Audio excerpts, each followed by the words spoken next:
Disney's The Weekenders was the brainchild of one Doug Langdale, having originally aired on Disney's One Saturday Morning in 2000 and promptly ending in 2002. For its time, and even today, The Weekenders is an animated show that has aged wonderfully, with likable characters, jokes that are actually funny and work well depending on the situation, and good morals are taught to the characters of any particular episode that focuses on them, and they actually learn from that particular moral in the end. Unlike kid shows of today, where the comedy ruins that moral by having the characters do something stupid. Thank goodness shows like The Weekenders back in the day never relied on doing something like that. The show takes place in the fictional town of Bahia Bay, California, and focuses on four 12-year-old kids who are close friends: Tino Tonatini, Laura Macquarie, Carver Descartes, and Tish Katsoufakis. Each of them voiced by voice acting veterans Jason Marsden, Gray Delisle, Phil Lamar, and Kath Soucie, respectively. Tino is the nowadays stereotypical Italian American of the bunch, having a wild personality, and for the most part comes up with even the silliest of ideas, which makes him all the more funny. And yes, he really is Italian American. I mean, come on, you can so obviously tell by his last name. For one reason or another, Tino has shown his irritable fear of clowns, but later on he has a certain tolerance for them. He may also be considered a predated version of Sheldon from The Big Bang Theory, only more quirky than nerdy. Carver is the prep, whose interests are clothing and shoes, but more on the shoes. Is he trying to say something? Nah, a show like this wouldn't go that far. However, at times he tends to be very insecure, as well as sometimes being shallow or superficial, especially shown when once rejecting a girl for being too tall for him. He's still likable, and still enjoys hanging out with his friends, despite wanting to be one of the cool kids. Tish is the nerd, being the Velma Dinkley, so to say, and it shows. She's a perfectionist vegan and is also a straight A student, with the exception of once getting a B, which shocks her friends, as well as Tish herself. She's definitely the most caring out of the bunch, showing she cares for others and acts very considerate towards others. Finally, there's Lore, the tomboy jock. Even though being friends with Tish, she has more in common with both Tino and Carver than Tish. Lore is balls deep into playing sports, and is often considered the dumb jock, seeing how she has the inability to understand things. In many ways, she is also considered Tish's opposite, seeing how compared to Tish, Lore is spoiled, bratty, tough, and sometimes insensitive. Whenever offended, she mocks threatens, i.e. I'm gonna pound you. 1. Finally, despite how tough she is, she's unable to speak coherently to boys she likes, particularly one Thompson Oberman, who has blue hair and wears sunglasses. She struggles in school, but aside from that and not being all that bright or kind, she still has a mutual respect for her friends. With that out of the way, instead of looking at the entire series as a whole, I'm going to be focusing on one episode. The episode I'm looking at is Nevermore, the Halloween episode from Season 3. So, let's get started. The episode begins on Friday with Tino, Carver, Tish, and Lore all at a building that's supposed to act as a haunted house, except it's not all that scary. Tino then talks about wanting to go trick-or-treating, but the others are reluctant on going with him. When Lore says that they are too old, Tino doesn't seem to understand her point very well, and comes up with an idea for trick-or-treating costumes anyway, having them as dressed up as someone or something that starts with the letter M. This causes Carver to try and tell Tino that they are not going with him, and Tino ignores them, going home to ask his mom if she can help make costumes for them. She says that she isn't able because she's simply too busy making a necklace. Oh, by the way, the episode doesn't keep in line the days that go by, except for Halloween, so we'll pretend the next act is Saturday.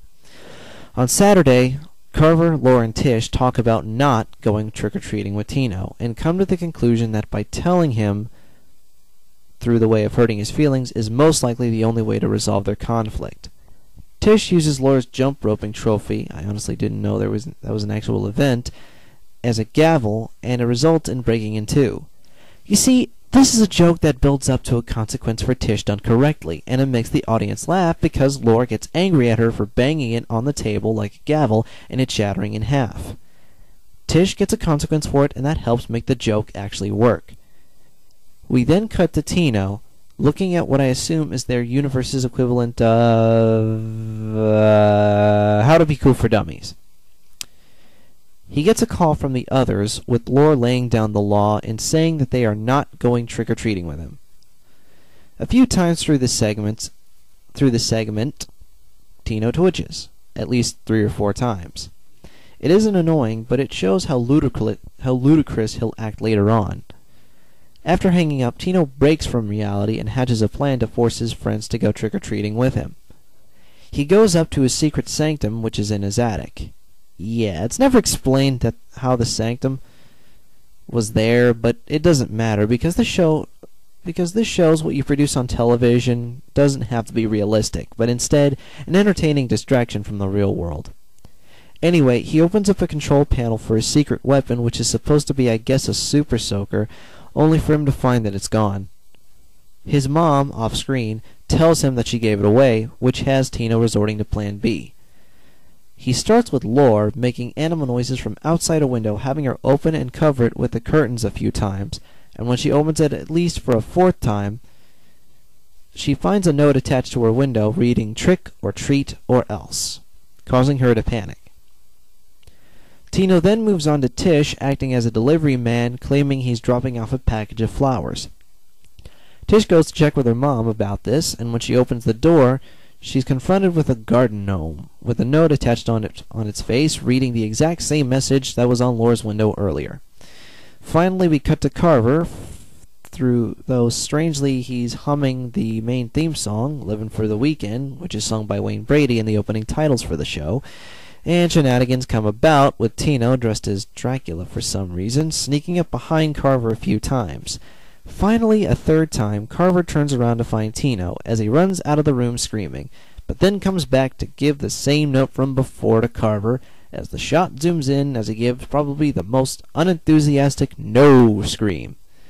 The next day, Tish, Lore, and Carver are at the haunted house event they were at during the beginning of the episode, where Tish gives a little speech, wondering if they were too harsh on Tino for not going trick-or-treating with him, and that just because they've outgrown it doesn't mean he had to.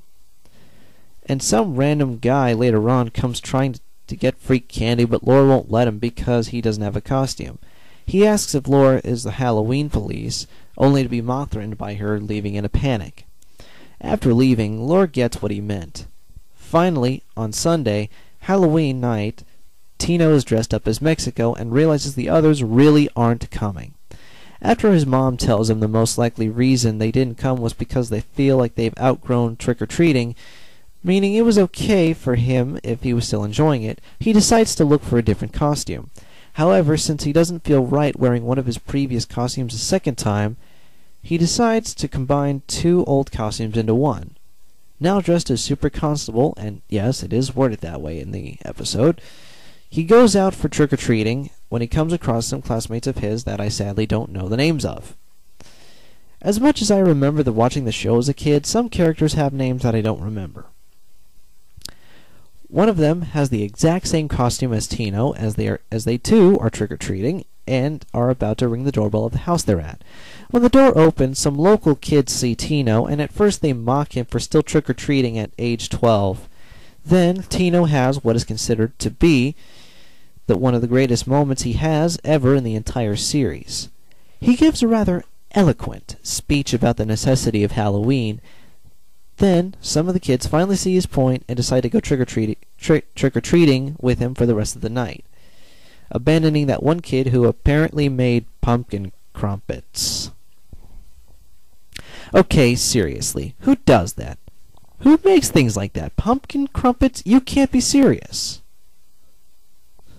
Oh well, doesn't really matter. It's a cartoon, and it doesn't need to make sense to be good.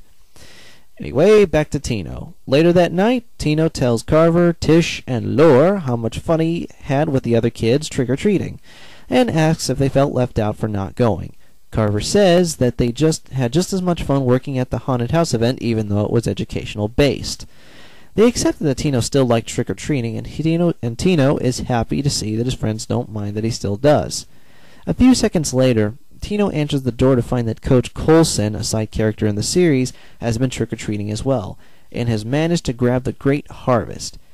Yeah, the Great Harvest was mentioned very briefly in an earlier scene of the episode, and I'm guessing it was written as a reference to the Great Pumpkin from Peanuts. By this point you may have noticed I left out the narration-esque segments with Tino throughout the review. That's because it only really serves as filler. It's good filler, don't get me wrong, but it's nothing interesting enough for me to include, though it is still pretty funny. Well, that was Nevermore, Episode 3 from Season 3 of Disney's The Weekenders. Did you like this review? Please leave a comment if you did, and don't forget to subscribe if you would like to see more.